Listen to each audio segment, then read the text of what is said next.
Hi, I'm రాయా. నీ పేరేంటి?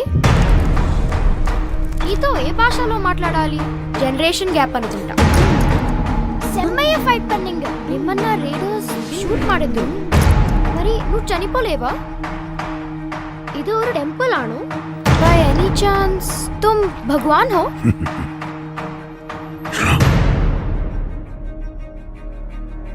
अब मेरा समय आ गया है. मेरे अंतिम युद्ध का समय आ गया है. అసలు ఎవరు నువ్వు? द्वापर युग से दशावतार की प्रतीक्षा कर द्रोणाचार्य का पुत्र अश्वत्थामा.